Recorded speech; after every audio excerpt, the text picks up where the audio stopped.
Welcome to the Turkey Hunter Podcast with me, your host, Andy Galliano.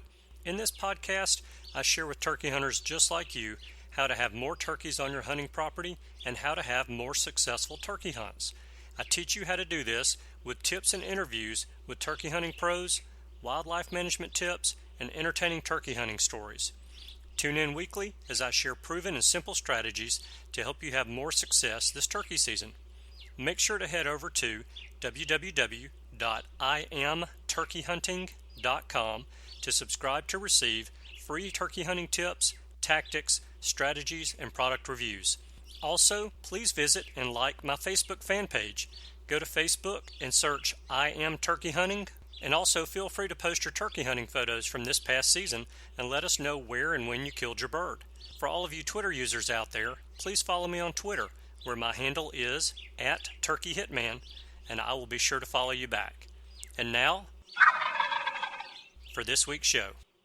Hello and welcome back to this week's episode of the Turkey Hunter Podcast. You are listening to episode 104, Tricking Out My New Turkey Shotgun. And I am your host, and the guy who is still on top of the world, as it seems I've had more great luck this week. I've got more money coming my way. I've gotten 2 emails this week promising me $11.2 million on top of the $5 million that I mentioned to you last week. So, my promise to you guys is, as soon as that $16.2 million arrives via courier, I'm going to take each of you listening to this show on a Merriam's turkey hunt. I'm a giver. What can I say? Well, today we are 146 days, 12 hours, 23 minutes, and 51 seconds away from opening day of spring turkey season in Alabama, which is kind of good because it gives me a little bit of time to play with my new toy, and that's what we're going to be talking about today. So, my family has what my wife first thought to be a strange birthday and Christmas gift policy. Now, after many years of being around us, she now doesn't think it's quite as strange as she used to, and she understands the method to the madness. But the birthday and Christmas gift policy is as follows. If you are due a birthday or Christmas gift sometime in the very near future, then you put together a list of the items that you want, and you provide the family with that list. Now, our policy ensures that you pretty much get what you want, in the style you want, in the color you want, and in the size you need. In fact, there are often times when that wish list of gifts includes links to the websites where the items can be purchased, as well as coupon codes and discount codes. I mean, why not save those you love some dough on the items that you want so they can buy you more of the items you want? It's quite brilliant, and it's very unexciting.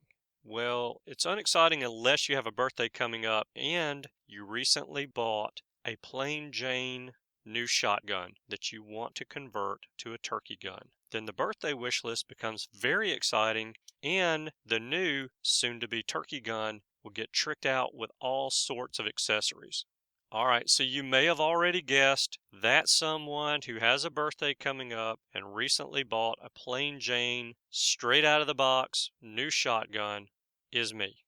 And while my family members may be scrambling around trying to discover a way to purchase the firearm accessories that I've asked for without being placed on an ATF watch list, I want to share the transformation that I'm going to put this gun through with you guys. All right, so when the dust settles on this may end up being a 2 or 3 part process with an episode to cover each part. Those episodes will most likely not be consecutive, but that is one of the reasons I love the podcasting medium so much. After I release the last episode of this 2 or 3 part series, you can go back and listen to them all in sequence at that time, or if you happen to be more into deconstructing things, you can listen to them backwards and in reverse order at that time if you want. So let me say this before I get started. I'm not doing this series of episodes about tricking out the shotgun to talk about all the things that you should do to your shotgun to trick it out for turkey hunting. I'm instead talking about the things that you could do to trick out your gun for turkey hunting. You may choose to open the box to your new shotgun, replace the modified or improved cylinder choke that came with it with a turkey choke, buy a box of turkey shells and head to the range and sight in and pattern the gun. They're basically built for that. So there's no reason why you can't do that. Now, because this is not my primary turkey gun, and I'm not saying that it can't or won't be my primary turkey gun, I did not spend a great deal of money on the gun when I bought it. I most likely will use the gun for nothing but turkey hunting and maybe some predator hunting. And since this is my backup turkey gun, I want to modify it from its bare bones look and setup. Now, before I give you my list of near-term turkey gun modifications, I think that you need to meet my gun. But before you meet her, I want to tell you how I met her. So I've been wanting a lightweight 20 gauge turkey gun to tote around in the woods with me on those days when I know I'm going to go on a 4 to 10 mile walkabout.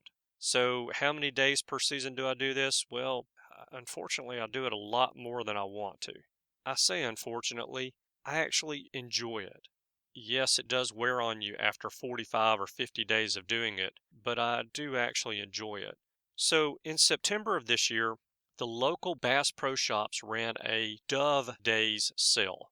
And this sale just so happened to be during the same time that Remington was having a $50 mail-in rebate promotion on their Model 870s. So I went to Bass Pro Shops and I bought a youth model Remington 870 Express in a 20 gauge. Now ultimately, I ended up paying $249.99 before sales tax for the gun, which retails for $329.99 online and in their stores. So now you know how I met her. Let me introduce you to her. She is very much the younger, more homely sister of the modern top-of-the-line shotguns of today. The gun has a very plain wooden stock, a matte black finish on the receiver and the 21-inch barrel, a 13-inch length of pull. Now this is a youth model shotgun. And the gun came with a modified screw-in rim choke. The gun has no sling swivel studs, and it has a single bead at the end of the ribbed barrel. Now, one of the reasons that I was drawn to the gun is that it weighs in at 5 pounds and 12 ounces as is. And the gun is capable of shooting 3-inch or 2 3/4-inch shells. While I am 1000% certain this setup will work perfectly for any youth or small statured person to leave the store and head straight for the dove field and kill doves, I want my new girl to be a little bit dressier. And this is where my birthday wish list I mentioned earlier comes into play. And here's what I have in mind for my future homecoming queen hopeful. Okay, first up, I mentioned that I want a lightweight 20 gauge. So I'm taking off the wood stock and I'm getting a new stock, a synthetic stock. The stock I have my eye on is made by Choate, Choate. The lightweight Choate buttstock and forend should cut about 12 ounces off the weight of the gun. Now, some of the reviews that I've read say that it should knock off about 16 ounces from the weight of the gun, but I'm going to be conservative here and say 12 ounces. And that doesn't sound like much, but it's about what 3-inch 20 gauge turkey shotgun shells weigh. And considering that I'm going to be adding some weight in other areas, I want to cut some ounces anywhere possible. And I like a synthetic stock on a turkey gun because I am very hard on a gun when I hunt. And the more impervious to me I can make that gun, the better. Now on my birthday list, I requested the stock in black, but it's not going to stay that way. And there's more to follow on that soon. Next up on the list are spacers for the buttstock. This is a cheap add-on, but it's likely very necessary as the Choate stock only has a 13 3/4-inch length of pull. I need that length of pull to be much closer to 14 inches to be comfortable when shooting. After the spacers on the list, I have a swivel cap for the tube of the shotgun. Since the new Choate buttstock has a built-in sling swivel post, I need a point on the business end of the gun to attach a sling to. And there is no way that I'm taking a gun on a 4-mile walk without a sling attached to it. I've chosen an Uncle Mike's cap for that purpose, and for no other reason than the fact that it's affordable and it was easy to find. And I've also had pretty good luck with Uncle Mike products in the past. Now, since I just mentioned a sling, yep, it's on the birthday list too. I picked out a neoprene sling because they're soft, they're comfortable, and they have some shock absorbing qualities to them. That stretchiness makes a gun feel lighter, and that really is the whole purpose for me getting the gun, is to lighten the load. Okay, next up, and I would say that this is probably more important if you're shooting a 12 gauge or you've got a young son or daughter or niece or nephew whom you're going to be taking hunting. I am replacing the recoil pad on this gun. I don't even know what the recoil pad on the choke buttstock is, but I know that I'm replacing it, and I'm replacing it with a Limb Saver AirTech pad. I actually replaced the recoil pad on my 12 gauge turkey gun before last season with a Limb Saver AirTech. And I'm going to tell you that it makes a huge difference in the felt recoil when I shoot that gun. I'm not as worried about the recoil in shooting 3-inch shells out of a 20 gauge, but anything that I can do to lessen that recoil will help me to be more accurate on any follow-up shots if I need to make those. Okay, when I described the gun to you a few minutes ago, I told you that the gun has a single bead sight on the end of the barrel. And I personally am not much of a fan of a single bead sight on a turkey gun. I know there have been thousands, hundreds of thousands, if not millions of turkeys killed with a shotgun that have a single bead on the barrel. But this is my personal preference, so I'm adding a fiber optic rifle sight to the gun. I feel that the negative of having a sight that can get bumped off of center, that you actually have to keep an eye on while you're hunting, outweighs the lack of a front aiming point to ensure that you get down on that buttstock of the gun before you shoot. Turkeys and predators are the only animals that I like a rifle sight on a shotgun for. I really don't like a rifle sight for a running turkey or a predator, but I try to avoid those running shots when I can. I just mentioned to you that I want less recoil so I can be a little bit more accurate on follow-up shots, and now I'm telling you that I'm probably taking that accuracy away by putting on a rifle sight to try to shoot at that turkey that's running off, but I hope to not have too many of those follow-up shots to take on turkeys. The sight that I've chosen is similar to the one that I have on Black Death, who is my 12 gauge Browning Gold Hunter turkey gun. It is a high-vis, adjustable, fiber optic sight set in red and green. And I will be adding that on there and sighting the gun in just as soon as the birthday comes and goes. All right, so the next two things, I'm going to say I saved the best for last, but really I've saved them because this is where the tricking out of the turkey shotgun process gets stretched out. And these two next things are what really matter the most for us turkey hunters, and those are the shotgun shells and the choke. Now I'm going to go into much more detail on these two integral parts of a turkey gun setup on a later episode about tricking out this gun. But here's what I have on my birthday wish list. Shells. I have one box of 3-inch heavy 13 in number 6s. I have one box of 3-inch heavy shot Magnum blend. That's 5s, 6s, and 7s in the same shell. And I have one box of Federal Premium Heavyweight number 7s. I absolutely love to shoot guns, probably like the vast majority of you listening to the show. And I am thoroughly excited about taking those different rounds to the range to shoot them through a couple of different chokes, especially when I get that new recoil pad on the gun. Okay, so speaking of the chokes, I've got 2 of those on my wish list. I may end up buying 3 or 4 or 5 of those, but right now I've got 2 on the wish list. I have the Jeb's Headhunter and a .590 constriction, and the Heavy Shot Heavy Choke Rim Choke and a .575 constriction. Both of these chokes that I have picked out are non-ported because Federal Premium recommends non-ported chokes with their rounds. I think that's got something to do with the wad that they use in those shells. And in addition to that, I don't believe porting a shotgun helps to reduce felt recoil anyway. I do know for a fact that it helps reduce that in a rifle, but I'm not convinced that it does in a shotgun. So the choke choices in non-ported chokes is very limited, but I'm going to start with these two chokes, like I said, and I'm going to move on from there if I'm unhappy. And I think that both of these chokes have a satisfaction guaranteed or money back guarantee on them. So one or both of these chokes may be going back home if they're not a good enough fit for my new gun. Okay, so here's where you can help me out. If you have a short barrel Remington 870 Express that you use for turkeys, I'd love to hear which choke and shell combo works best for you. And I want to hear the numbers to back it up. In other words, shoot me an email that says I shoot a Rhino choke with Federal Premium number 7s in 3 inches and I get 184 pellets in a 10-inch circle at 40 yards. If you've got that information, and you're willing to share it with me, that would be a huge help to me, as it possibly save me some time and some money in shotgun shells as well.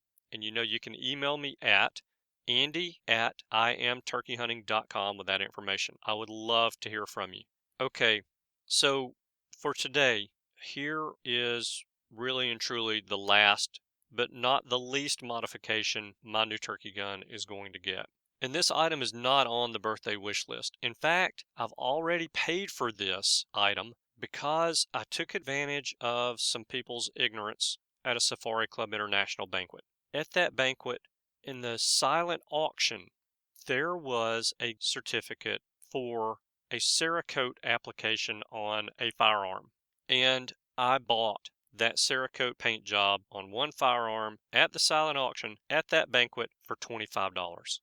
And my new turkey gun is going to be the recipient of that $25 donation to Safari Club International. Right now, I'm not dead set on a color yet, but I'm pretty sure I can choose a camo. And if that's the case, that's what she's going to look like when she's done. All right, so listen, once all these modifications are done, I'm going to need your help. I'm going to need help naming this new tricked out addition to my family. I told you that my 12 gauge Browning Gold Hunter is nicknamed Black Death because it can kill you from both ends, just like a Cape Buffalo can do in Africa. And since the Cape Buffalo is nicknamed Black Death, I figure what better name for my solid black 12 gauge turkey gun than Black Death. So once all of this is done, I'm going to post some pictures on Twitter and Facebook, and we'll hold a little contest to pick a name for my new gun, and I'll even do my best to come up with an awesome prize for the person who comes up with the best name for her. Sound like fun?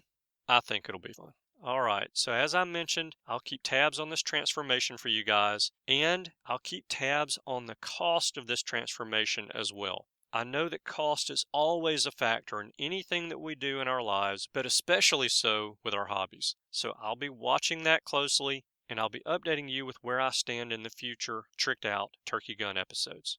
Okay, so that's all that I have for you guys today, but before I cut you loose, can you help a brother out with one favor, please? Can you please forward, share, and retweet this episode on every social media platform that you're on?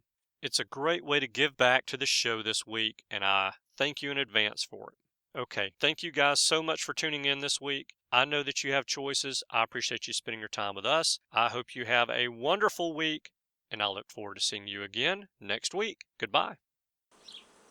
Thanks for tuning in. You were just listening to the Turkey Hunter podcast. If you enjoyed the show, please go on over to iTunes and leave a 5-star review. And make sure to head over to www.imturkeyhunting.com to subscribe for free turkey hunting tips, tactics, strategies, and product reviews to help you have a more successful turkey season. And stay tuned for upcoming episodes on hunting afternoon birds, how to film your hunt, and the breeding cycle of hens, as well as some guest interviews. Thanks again for listening. We know your time is valuable, and we appreciate you sharing some of it with us. See you next week.